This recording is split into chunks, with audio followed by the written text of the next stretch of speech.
Assalamu alaikum, big up à toutes et à tous, j'espère que vous allez bien. Je me présente, Coach Big Up, votre coach de vie en développement personnel et organisationnel.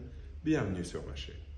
Vous arrive-t-il parfois d'hésiter à exprimer vos émotions, votre ressenti, par peur d'être jugé, incompris, de blesser ou d'être blessé?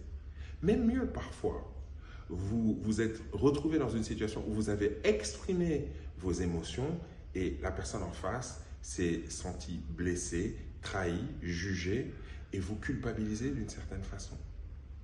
Aujourd'hui, je vais partager avec vous 3 clés sur comment exprimer ses émotions sans culpabiliser. Mais avant cela, mesdames et messieurs, chers amis, membres de ma communauté du Big Up Style, le bus, s'il vous plaît, je vous demande d'aller sur tous les réseaux sociaux. J'ai bien dit tous les réseaux sociaux, je me répète, tous les réseaux sociaux et aimer, suivre, commenter, partager mes pages. Merci d'avance.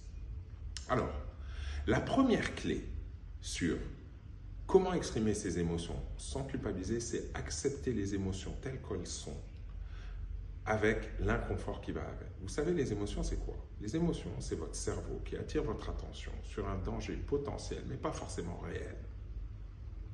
Donc, les émotions, on en a tous, c'est normal.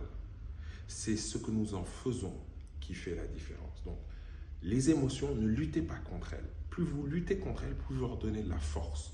Donc, acceptez-les avec bienveillance. Analysez-les, traitez-les et laissez-les repartir avec bienveillance. Et l'inconfort qui va avec, c'est normal, c'est qu'il y a quelque chose qui se passe. Quand quelque chose qui se passe, quand on sort de sa zone de confort, mais on passe par du doute et de la peur, qui sont des émotions, donc quelque chose qui n'est pas confortable, qui n'est pas agréable. La deuxième clé, c'est utiliser le je à la place du tu accusateur et limitez-vous aux faits sans les exagérer, sans les minimiser. Utilisez la CNV, la communication non violente. J'ai fait une vidéo sur ça. Je vous invite à aller la voir. Faites le « je me sens de telle façon quand tu te comportes de telle façon ». J'ai besoin que tu m'aides en faisant telle chose.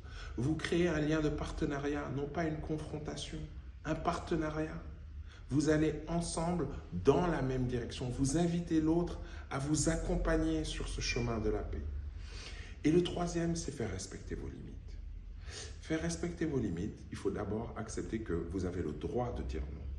Vous avez le devoir de dire non par rapport à votre confort mental et psychologique. Dire non, vous en avez le droit. Vous n'avez pas envie de faire quelque chose